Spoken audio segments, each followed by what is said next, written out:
Our first speaker of the day is Dr. Alan Lavinovitz. He is an author and associate professor of religion at James Madison University. In this address, he will examine the intersection of philosophy, religion, and science, focusing specifically on how narratives and metaphors shape beliefs. He's also going to offer us a glimpse into his new book, Natural: How Faith in Nature's Goodness Leads to Harmful Fads, Unjust Laws, and Flawed Science. Dr. Levinovitz, you can go ahead and share your screen and get on camera here. Some of you were the lucky recipients of purchasing copies of Natural. We sold out of the ones we had to offer, so hopefully you've had a chance to dig into that if you have it ordered and you received it for free shipping from us. Perfect. With that, I will turn things over to Dr. Levinovitz. Just remember, use that Q&A function and we'll get your questions answered. Take it away. Hi, everybody. Thank you so much for having me. As always, I'm guessing I'm probably one of the only religious studies professors in attendance right now. It's a privilege to be here. I've found that my own professional life has taken a somewhat unusual turn in that I've ended up speaking at farming conventions. I've ended up speaking with specialists on nuclear energy, and all of those speeches end up coming back to this concept that I have found fascinating to pursue in my own professional life, which is the idea of nature and naturalness. And so today, I'm going to talk to all of you about the problem with faith in nature's goodness. I should note that that poll was a really helpful way of getting into what I'm going to discuss today, because for many Americans, as all of you know, the idea that food is natural is actually something very important to them. And that word goes with another word that I'm sure you're all familiar with as well, which is organic. And so I found an article very recently from April of 2020 about the organic meat category that is continuing to get more and more popular. All of you, or many of you, are familiar with this. According to the article, the organic meat segment, both fresh and processed, has 1.4% share of the market, but its dollar growth is increasing very quickly. You'll also find that people here, good John Olafson from Purdue, are conscious of this within the industry as producers of organic chicken that are trying to cater to younger generations. They're interested in figuring out, well, what is it that's motivating these shoppers? What is it that they care about when it comes to the meat that they're eating? And as you can see here, it's animal welfare, personal health, and sustainability. And what I want you to notice from that quote is how all of these things, which are very different, get wrapped into a single idea. Somehow organic means that it's better for animals, that it's also better for your health, and it's also better for the planet. And as someone who has studied these kinds of overarching claims in a variety of contexts, my alarm bells immediately go off. That's what's known as a panacea. Something that can cure everything, that is good for everything, is always something that I'm a little inherently suspicious of. And you can see here that that suspicion is validated. According to the author of this article, consumers view the organic seal as validation of the purity of their food. And purity is one of these words, as a religious studies scholar, that tells me something less than obvious is going on. Purity here is not just about chemical purity. It's about an idea of purity that I'm going to tell you is actually religious, even though it is hidden behind secular, non-religious words like nature, natural, and organic. So take this web page for Garden of Eden potato chips. You notice that they use, featured on this page, another word like purity that cross-cuts all sorts of categories, which is goodness. What they are trying to sell you with their Garden of Eden potato chips is the idea of goodness itself in every possible way. Remember that previous quote, good for you, good for the environment, good in every way. So how do these chips accomplish that? Well, you can see here, they specifically highlight that their ingredients are non-GMO and organic. These are two different signifiers that both tell the people that are consuming these chips that the product is quote unquote natural. And we'll talk a little bit more about what kind of work that word is doing. It's not just the chip makers. I'm sure you're all familiar with this. Here, I just screen grabbed the packaging from Purdue's Simply Smart Organics breaded chicken strips. And it might be a little bit tough to see on your screens, but I've blown it up so that you can see it. These are advertised as 100% all natural and non-GMO ingredients because they're appealing to the exact same sentiments that the Garden of Eden potato chips are appealing to. People want things that don't have genetically modified products. Some people, not everyone, of course, clearly the poll shows that, but a growing portion of the population wants things that are non-GMO, and they also want them to be all natural, organic. What exactly do these words mean? Well, what I'm hoping to do today is convince you that the right person to talk about it is a religious studies professor. This here, Garden of Eden, is of course a pun. They're making a joke, but that joke is actually really, really significant because what they are trying to evoke is the actual idea of the Garden of Eden, the most famous, most important story, perhaps, in the history of all of humankind's storytelling. Now, to all of you that are watching this, you're immediately going to notice that there are all kinds of animals in this depiction of the Garden of Eden that would not exist without active breeding from human beings. So already this picture of the Garden of Eden before humans interfered with anything is obviously a myth. It does not represent the reality of humans in a state of nature. And yet, this is the picture of nature that many people have in their minds. Before humans interfered, everything was harmonious and perfect and healthy.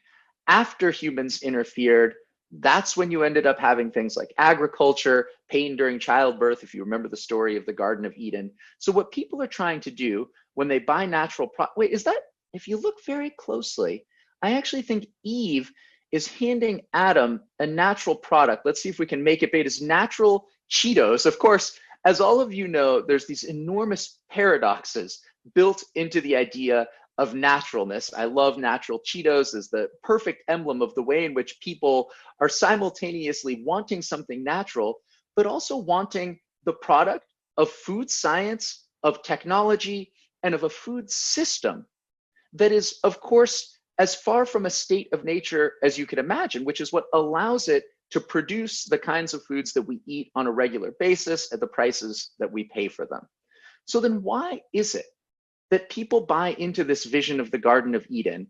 What is it that's so appealing about the idea of naturalness? You notice right under the natural on those Cheetos, it says no artificial flavors, no artificial colors. So there's obviously a whole group of things that people are rejecting in favor of naturalness. Why is it that they want that?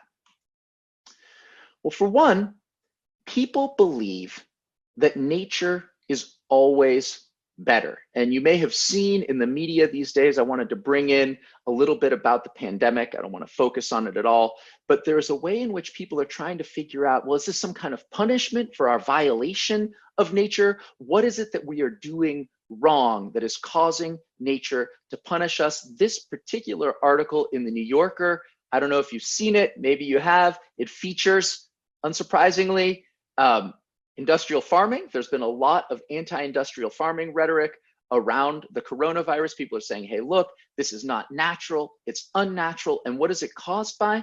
It's caused by our unnatural activities, among which, for many people, are the production of food. So naturalness represents an escape from all of the things that people fear, from suffering, from disease, from death. And you see that manifested in headlines like this and in examples like this one of the chicken and egg industry as what it is humans are doing that isn't natural and how that inevitably leads to suffering. This quote really helps sum up, and this is a quote from the New Yorker piece, really helps sum up the way in which people are thinking about this. It's an enormous narrative that they're telling. And they're saying, look, before agriculture, everything was natural. You didn't have pandemics, you didn't have diseases. Now, of course, none of this is not true, but this is the story people are telling. And then what happened? Early agriculture disregarded most of the natural world in order to cultivate only the most productive plants and animals. This allowed populations to explode unnaturally and cities, unnatural places, to flourish. And what happened? We ended up with diseases like the coronavirus that we're trying to stop. So again, the narrative is one of a journey from naturalness, where we did not have bad things, to unnaturalness, where we do have bad things. I'd like to suggest that the way in which people are using these words is the problem. And I'm not the first to suggest this. The philosopher John Stuart Mill in 1850 wrote an essay on the idea of nature in which he asserted, somewhat impatiently, that nature, natural, and the group of words derived from them are one of the most copious sources of false taste, false philosophy, false morality, and even bad laws. And it doesn't take a lot of searching to find some great examples of what Mill is talking about. Here, for example, from vaccinesandchristianity.org, a fringe organization, you see them contrasting God's natural creation versus synthetic snake poison, which is what they are using to represent vaccines. So here you see the theme of my presentation already, which is this blending together of divinity, God, and naturalness. For people who oppose vaccines, there is a divinely created natural order that is violated by synthetic vaccines that humans put into their body. This is a great example of one of the problems that John Stuart Mill is talking about with the words nature and natural. But it's not just vaccines. I'm here to talk to all of you, and you are here to listen about food. You may remember there was a call put out to the public by the FDA about the use of the term natural in the labeling of human food products. I read a bunch of these comments, and there were a number of them that were explicit about what they believed natural meant. It was divinity. Natural should mean unmodified, unmolested, unchanged in any way since the beginning of creation. That is an explicitly religious term they are using there. And then, of course, they had to add this in because there's always a paradox. This is not a good group of words, except in the case of selective breeding. No unnatural feeds and nutrients, no modifications to seed, embryo, DNA, organisms within, and then left completely as God intended originally. What I am arguing today is that even if you don't have the word God in there, this idea of divinity and naturalness persists in people's minds. For them, Mother Nature, as depicted here, shares key qualities with monotheistic God of Abrahamic religion. What are those key qualities, and how do they explain the way in which consumers think that natural foods are simultaneously better for every aspect of reality, from personal health to the environment? The first of these is that nature, like the monotheistic God, is perfect. For people who equate nature and God, there is nothing wrong in the natural world. If something is natural, it can't possibly be bad. It is designed perfectly. And if we leave it that way, then we are obeying what we are supposed to obey. We are obeying the order that we are supposed to belong to. The second similarity, key similarity between ideas of nature and ideas of God is that they are both original. They originated things. So here you have an early depiction of Mother Nature with humanity suckling at her breasts. Mother Nature is thought of as the origin of everything. So too, God is thought of as the origin of everything. And indeed, in the etymology of the words nature and natural, you will find they go back to the Latin for being born, begotten, or formed. And natura, the Latin word, means birth. So for people who are thinking about nature, it's not just that it's perfect, it's also that it is our origin. It is the original state of things. And finally, nature is understood, like God, as intentional. You'll see in headlines about natural food production, they will say things like, beef the way Mother Nature intended. I pulled that from a news show. You also have this extraordinary advertisement from Nature Valley, where I've blown up some of the copy so that you can see it. It points to the hills, which are obviously artificially maintained, as Mother Nature's treadmill, and then Nature Valley, of course, packaged and made with all sorts of technology, but that doesn't matter because this is about the story we're telling. It's Mother Nature's energy bar, and then the tagline, very important for the argument I'm making, the energy bar nature intended. So what's happening with the idea of nature is all of these concepts at the same time. Nature is perfect, it is original, and it is intentional. What that means is that natural food shoppers are trying, in a way, to engage in a religious practice. They are trying to obey the intentions of a perfect and original system that wants them to eat things that have been produced in certain ways, which are simultaneously healthy and moral. And if you notice, if you just look up the word nature online, the dictionary on the internet will give you examples of phrases that it uses. One is against nature, and the definition of that is unnatural or immoral. So built into this idea is not just that the world was a certain way, but also that that way was best, it was perfect, it was good. And any departure from it means that you are bad or evil. When I give talks on the increasing importance of nature and naturalness, people often ask me, well, what is it that is motivating this? What is it that is motivating this? I have 4 key reasons that everyone should think about when it comes to the increasing divinization of nature. The first is the shrinking scope of religious authority. The second is as a response, an understandable one, and this is very important, an understandable response to the destruction of the natural world. Third, alienation and what I call epistemic opacity. And fourth, a general need for simplicity, clarity, and empowerment. And I'm going to address each of these in turn because they help explain the emphasis on natural food and on natural products, and also help us understand a way to satisfy what it is that people want without using this word and this concept that John Stuart Mill has identified as so potentially dangerous. So let's start with the shrinking scope of religious authority. Back in the day, you could look to religious texts for what you were supposed to eat.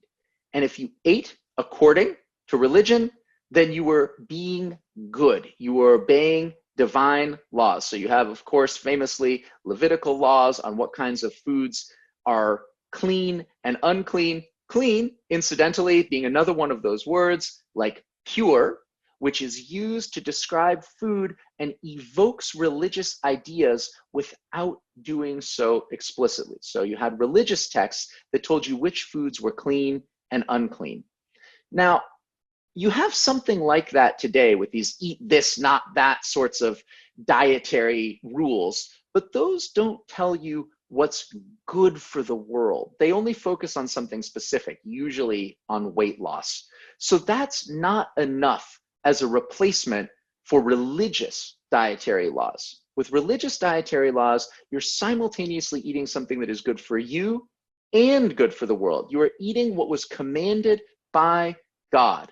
So how can you get that in a world where we no longer look to priests or pastors or rabbis or imams for guidance on what to eat? This is a time now when we don't look to religion to tell us what foods are healthy or unhealthy or clean or unclean, but we still have that same human desire to make the ritual of eating a sacred one.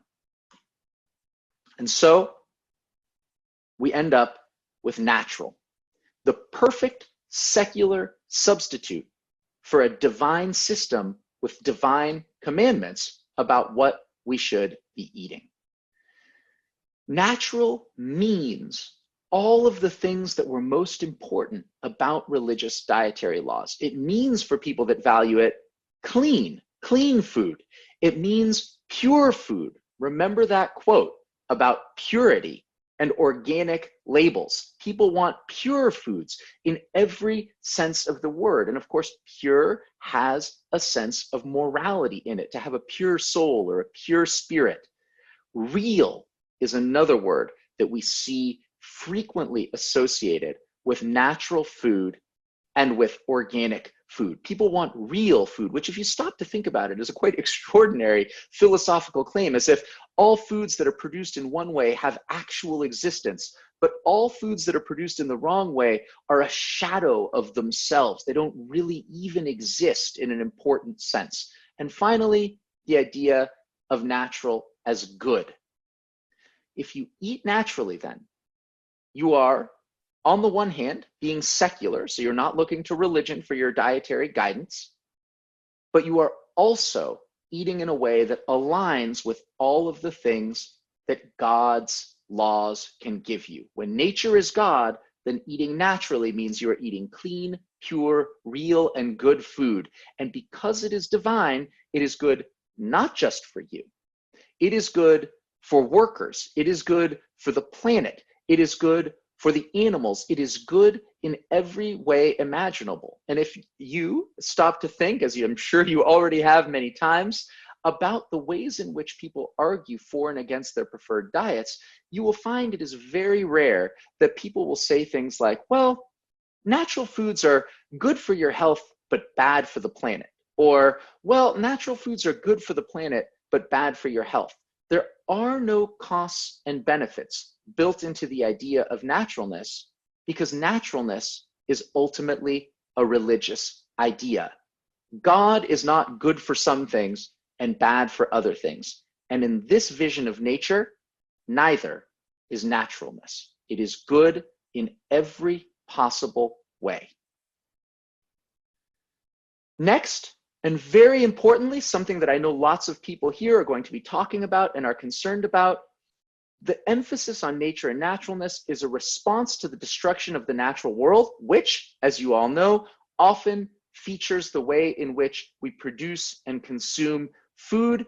If you look online, you search Wikipedia, you see examples like this photograph here of dairy farm runoff in New Zealand. You see examples like hypoxic zones here. This is the picture of the one from NASA in the Gulf of Mexico, which are linked, whenever you are reading the article, with agriculture and food production. When people see that the natural world is suffering, what they think to themselves is, I need to be more natural, less artificial, so that I can help preserve the natural world.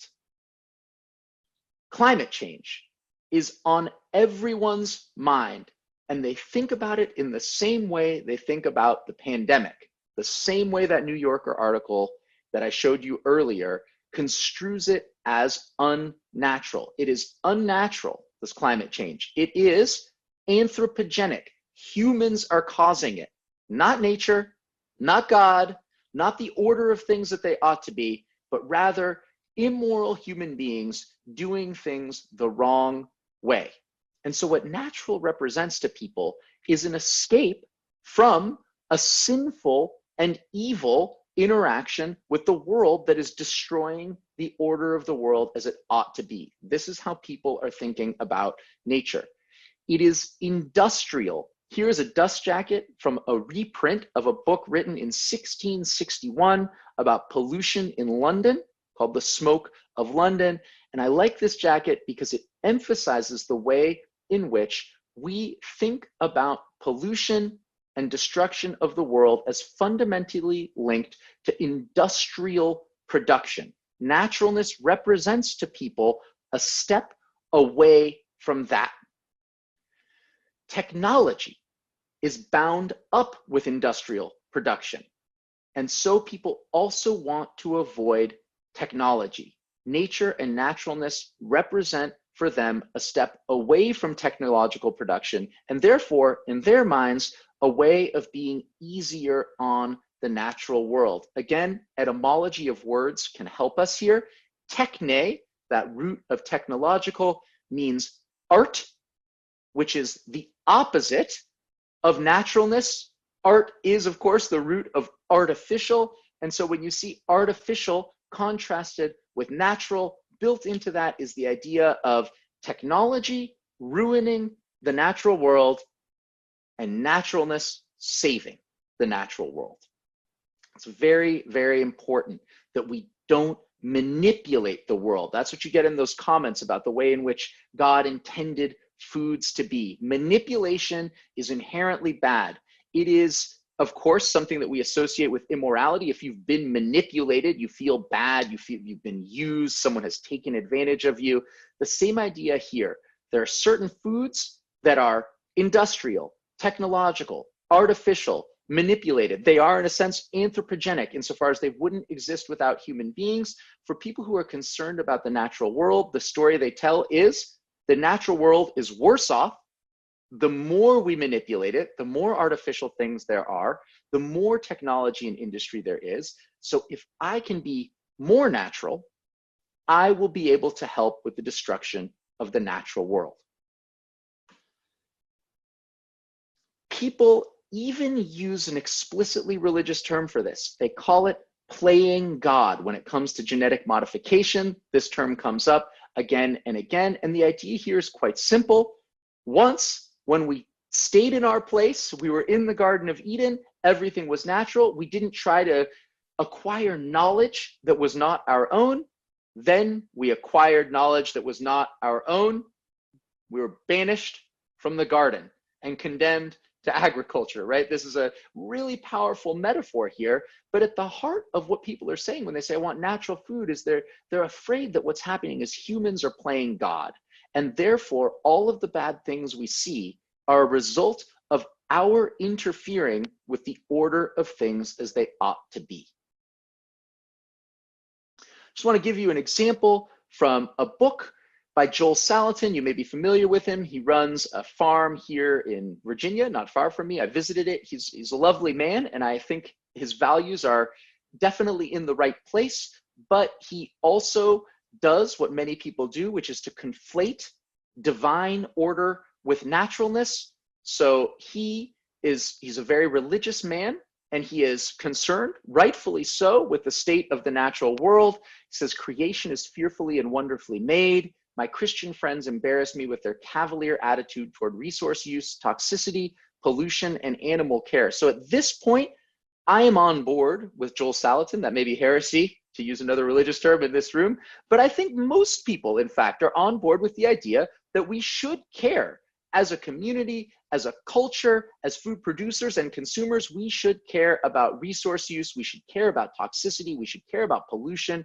We should care about animal welfare. All of those things are important. However, we can't simply think about toxicity, pollution, animal care, and resource use in terms of an original natural order that was ordained by God or nature, or God and nature, since they are becoming one and the same thing, and then another order which is artificial and synthetic and therefore evil and toxic and polluting and bad for animals. So here Salatin quotes Corinthians, all flesh is not the same flesh, but there is one kind of flesh of men, another flesh of beasts, another of fishes, and another of birds. And he associates this quote with a condemnation of GMOs. GMOs combine species or genetic material that would never be created without blasting the DNA with gene cannons. Not in a billion years would a piece of pig DNA end up in a tomato. And then the key line, GMOs, both in germination and trueness to kind,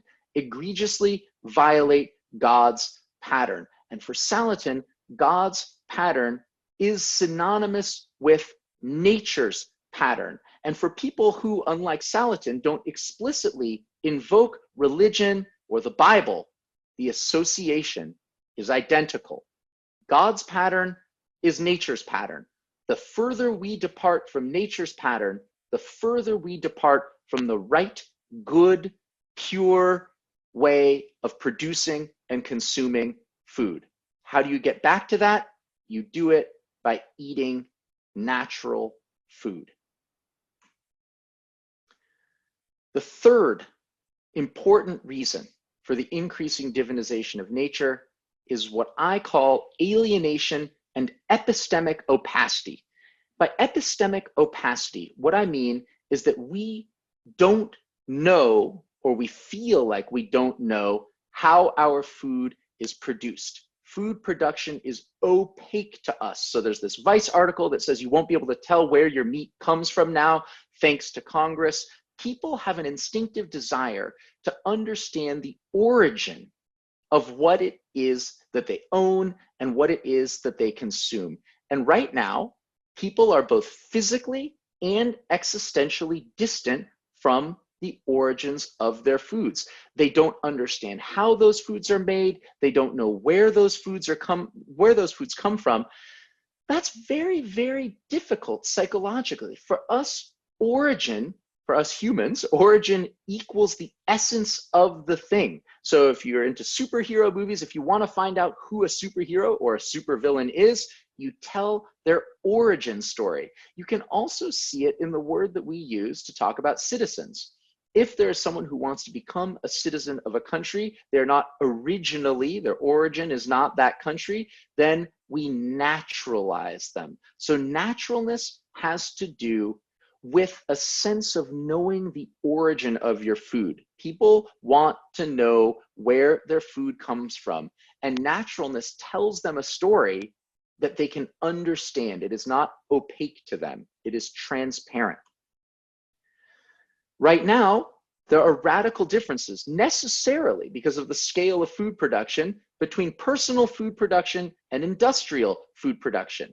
This bothers people because it alienates them from the source of their food. They want to feel like they understand how food is produced, but in fact, there's a big difference between how they might be able to produce their own food in a garden or on a hobby farm and how food is actually produced. And that's a big problem. It creates upsetness, it creates anxiety, and people associate the word natural with traditional or safe. In the UK, for example, traditional food production methods are allowable under natural label standards. So as absurd as it is for beer to be something natural, nevertheless, you can label it as natural because what natural means in this context is traditional, familiar, and safe. And I pull this from Wikipedia to show you the way in which these stories are told. So people look at this, they think to themselves, that's not like the way I would produce food, or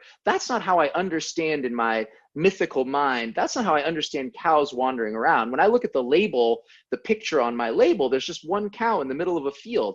This must be bad. And then they look at Wikipedia, they think to themselves, well, okay, that makes sense. This is negatively impacting water quality because it's unnatural. Unnatural equals unfamiliar, which equals unsafe. How can I get away from all this? By buying and eating natural food. And lastly, when they look at packages, when people look at packages, they don't really understand what's going on the package. There's tons of articles that are explaining what packaging labels means. What does it mean to have natural on here? If I look at this and I see frozen chicken with brine, I think to myself, well, I don't understand that. I mean, why would there be brine mixed into this frozen chicken? I don't get how food production works at all. I don't want this stuff that I don't understand. I just want people imagine to themselves, a natural chicken. You know, you just kill the chicken in the yard and then you pluck its feathers out and maybe rinse it down with a hose and then stuff it in a bag. That's what I want to buy. So naturalness represents a way of producing food that people feel like they can understand. It is epistemically transparent as opposed to epistemically opaque. And that means they are less alienated from that food. Lastly, and connected to this alienation and epistemic opacity, there's the need for simplicity, clarity, and empowerment. We all need this. We want simple answers. We want clear answers, and we want to feel like we are in control. One of the worst things about the pandemic is the fact that it is complicated, that even experts don't agree on it, that the path forward is unclear, and worst of all, that we feel like we at home as individuals have very little we can do to fix the problem. Natural tells people that's not true. There is a simple, clear, and empowering way to fix everything, to fix your own health, to fix the food system. You just eat naturally. That means you are clean, pure, your food is real, it is good. Michael Pollan famously taps into this impulse for simplicity, clarity, and empowerment when he says, don't eat anything your great-grandmother wouldn't recognize as food. That is, in a way, endorsing the idea of simple naturalness where foods are the same way they originally were. If things have changed, then they have been manipulated. They are artificial. But if things have stayed the same since your great-grandmother's days, if they are still natural, then they're probably good for you. Again, don't eat anything with more than 5 ingredients or ingredients you can't pronounce. There are no unpronounceable ingredients in nature. There's only simple whole foods with 1, 2, 3, or 4 ingredients. You put them together, they're in the state that they would be in naturally, and therefore they are good. It's hard to overstate the way in which the appeal of naturalness exerts impact on consumers. If you remember, about 4 years ago, someone named the Food Babe, aka Vani Hari, put out a video of herself eating a yoga mat and then essentially shamed companies into eliminating well, she pretended she couldn't pronounce it in the video that she made and instead put up that picture you see in the corner of the chemical structure of that chemical. And by emphasizing the unpronounceability of the ingredient, the fact that it was synthetic, the fact that it was a chemical, all of which are in opposition to natural foods, she eventually succeeded in getting it removed from foods. And now here's the point in the presentation in which I take a risk, especially because all of you were incredibly generous to invite me here and listen to a perspective that's, you know, a little bit outside the box when it comes to food production. But I was a little bit frustrated, you know, in part of my mission of getting people to use words clearly and compellingly and to get away from this idea of natural good, unnatural bad, synthetic bad, natural better for us and for the environment. I saw a commercial during the Super Bowl that was pushing back on what fake meat or lab-grown meat producers call clean meat. This was a choice, of course, because they also want to take part in this religious rhetoric. There was a spelling bee. You're all familiar with this ad. It's very funny. The girl in this ad does precisely the same thing that Vani Hari, the Food Babe, does in her video. She stumbles on the pronunciation of a chemical, which is clearly unnatural. And if you go to the Clean Food Facts page, you'll see that fake meat sausages, there's the dichotomy of fake versus real, unnatural versus natural, are made with all of these ingredients. It's violating Michael Pollan's directives. It's getting away from nature. And they contrast these fake meat sausages on this site with the appetizing ingredients in an organic prairie, organic pork sausage, which just has normal, natural, non-synthetic, non-manipulated pork. It's got natural hog casings in it. And I was thinking to myself, you know, I understand the impulse here to use this rhetoric that is so powerful against a competitor in the food space. But at the same time, this represents a way of thinking about food production that is fundamentally unproductive. It reproduces the natural, unnatural, many ingredients, not many ingredients, simple, complicated dichotomy that is a problem because people need to get over that if they are actually to live in a world where industrial food production, unnatural food production, isn't a bad word, in which unnatural doesn't mean evil. There's some unlikely alliances being formed around this idea of naturalness. Friends of the earth, no friend to industrial agriculture, very, very strong supporters of organic foods, had basically the same line on the Impossible Burger that this advertisement did. So the key ingredient, synbioheme, right here, the emphasis on science as inherently bad and distanced from nature. It is technological, it's produced by genetically engineered yeast. This is not what people want. They want real food. They don't want processed industrial food. They want non-GMO organic foods. So what you've got is an extraordinarily powerful rhetorical device that is tied to religious narratives of purity and impurity that is driving the conversation about food. That is not what we want because it does not represent what can actually be the case with so many consumers wanting to eat healthfully and well. Instead, let me suggest this. Mother Nature is currently understood as clean, pure, real, good, and perfect, just like God. But that is not actually the truth. The truth is that Mother Nature is much more like Coatlicue, here depicted in a famous statue, the Aztec mother goddess, who has both life and death in her. She gives birth, but she also kills. You can see she's got a belt buckle with a snake on it. Industrial food production, production at scale, means we have enough calories to feed all of the people in the world. It means people can afford food that they want to eat. It is sometimes extremely unsafe and extremely bad for the environment, but that is not because it is industrial. It is not because it is synthetic. It is because sometimes things are bad for the environment and sometimes they aren't. There were people destroying the environment 2,000 years ago in ancient China, my own area of expertise, and there were people advising kings on how to avoid destroying the environment with food production methods that would be seen as completely natural today. So we need to understand that Mother Nature does not equal clean, pure, real, good, and perfect. That is not true. Therefore, if big ag, people I'm speaking to here, often demonized in the media, wants to really change this conversation, I feel like one of the things that needs to happen is that we need to think about how to make unnatural and natural coexist. We need to get away from the idea that synthetic and technological is bad and natural is good and unnatural is bad and simple is good and complicated is bad. The answer, of course, as this Civil Eats article asks, can big ag be part of the climate solution? Well, absolutely. There's going to be lots of people talking at this conference about exactly how that can happen. Big ag can coexist with small ag. Big ag can coexist with organic ag. Organic ag is a part of big ag, right? The picture is a complicated one.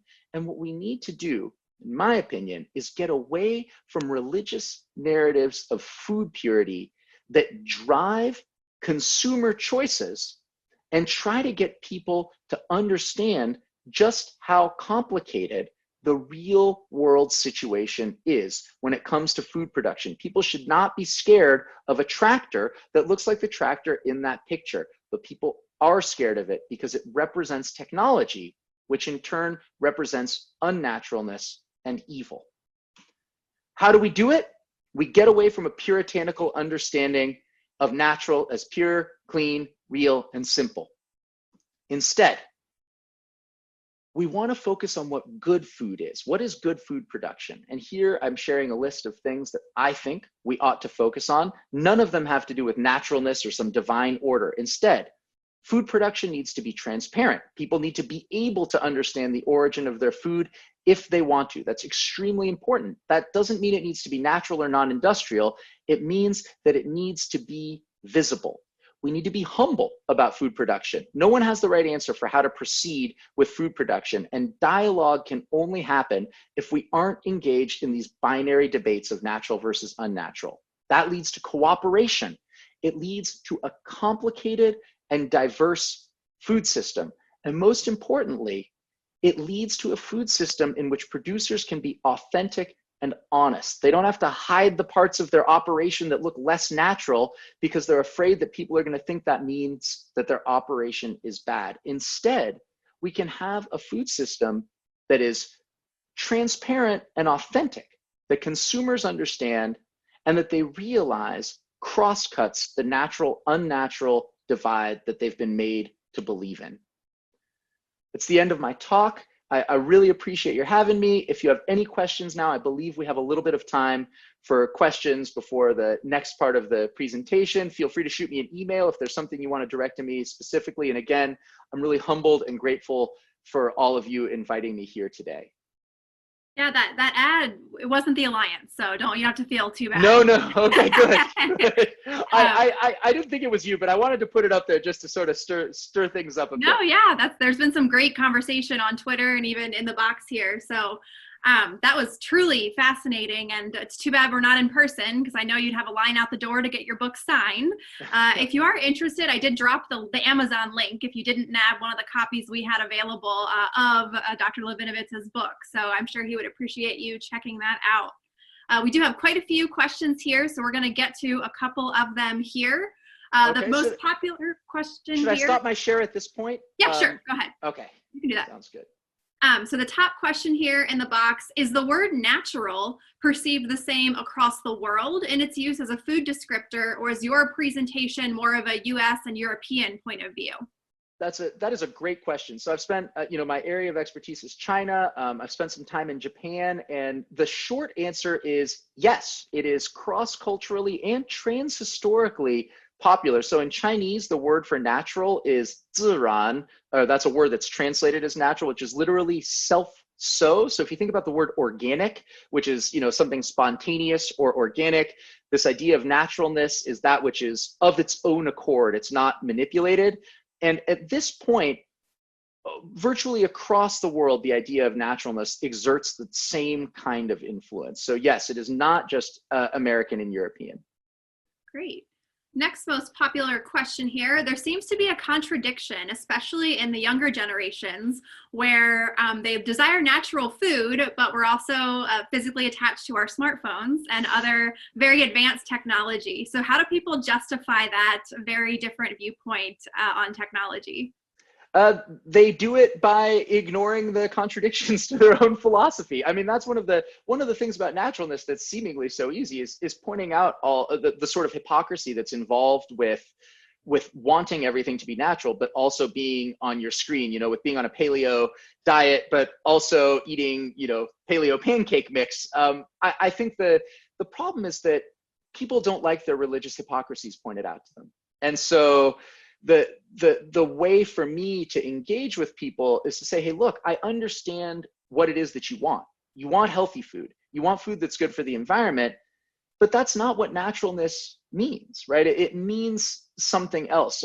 What people end up doing, right, is they shut off that part of their brain for most of their life, and then when they're in the supermarket or when they've had a new baby, right, moments of crisis, that's when people are like, hey, I want that organic mattress, or for the crib, or I want that organic food, and then they go right back to their smartphone. There's two questions here that kind of mention the same thing, so we'll kind of combine those.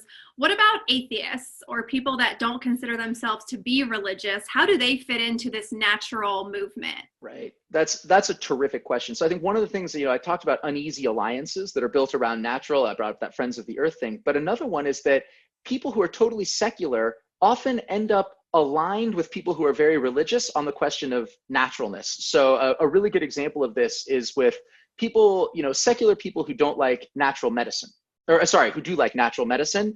They might reject synthetic birth control. And in that sense, they end up forming an alliance with people who, for religious reasons, also reject synthetic birth control. And the word natural ties them both together. So you'll see, for example, natural birth control is a word that comes up. So naturalness is, in a way, even more powerful rhetorically than the idea of God, because people who are religious see nature and God as aligned. People who aren't religious see nature as authoritative for them in a way that they don't see God as being authoritative. So it really brings in people from an enormous variety of positions religiously. And this will be the last question we have time to get to here. How is it that many of the same consumers who are beholden to the word natural also desire lab-based meat? Yeah, so I actually think that we're gonna see some problems there. I've also talked to people in the lab-based meat industry. They've done surveys, and one of the things they're concerned with is overcoming the perception that lab-based meat is unnatural. And so that's a problem for them as well, and that's something that they're thinking about. And I think you're gonna see a lot of people split on that. I think the naturalness is going to split people, and they're going to start rejecting lab-based meat if they see it as something unnatural. Awesome. Excellent. Well, thank you so much. This was a very thought-provoking session here. I've put your Twitter handle back up on the screen. So again, any of the questions that we didn't get to, I'm sure folks would like to engage with you. They certainly can. And your mentions have been blown up during this session. So when you check your notifications, it'll be all well. I hope only good things or good questions. Only good things. Again, I wish I could be there in person with you all, and it's just I'm so grateful for your bringing my perspective in. And we appreciate you offering it. So thank you so much, Dr. Lavinovitz, for getting us off to an excellent start.